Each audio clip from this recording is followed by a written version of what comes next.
Hi, in this video I'm going to show you how to add an encoder to Sambroadcaster. First things first, we're going to want to open up Sambroadcaster, and your screen may not look like mine, so I'm just going to go ahead and show you how to add encoders from scratch.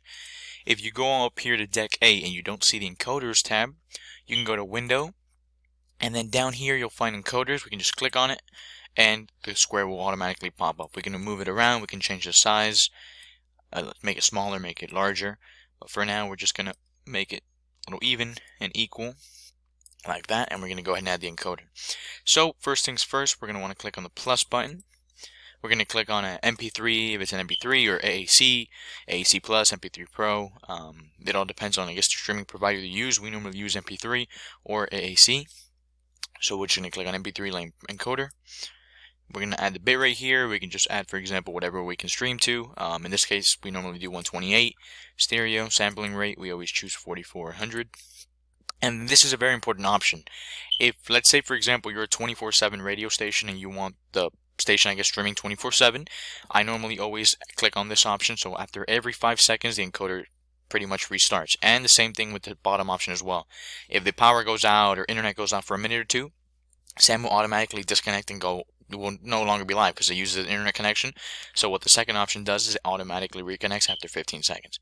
You can bring it down to 5, 10 seconds. It's all a personal preference, but we normally just leave it standard 15 seconds. Just gives it enough time to reconnect and go back on the air. So this is pretty much one part of the setup, and then the server details come here next. Like I said, this also depends on your streaming provider. If it's Shoutcast, Icecast, Live365, we normally use Shoutcast v2 or Icecast. So for Shoutcast v2, your IP, the port, encoder normally stays the same, or the username normally stays the same, and then your password, and then your station name here, the genre, and the website URL. The title streaming as well, and list on public stations, so you can find stations a little easier. And then we just click on for Icecast, it'd be the same thing, Icecast2, IP, port, username normally stays the same, password, the mount point as well. And then for Icecast, you have a station name and description. I believe for Shoutcast, you only have the station name. So here for Icecast, you have a little more customization to it. And when we're all set, then we just click on OK. It'll automatically pop up here. For me, it's not going to start because I didn't add any configuration or any setup, but normally what you should do is after a couple seconds, like just now, it'll say connecting, and on your end it should say encoding, and it automatically connect, and you'll be good to go. On my end it's saying error because I have, like I said, I have nothing set up or programmed. Just pretty much start it. You can click this as well and just stop the encoders manually. You can also just stop there, and you would be all set. In the next couple videos I'll be showing you a little more about what we can do with SAM.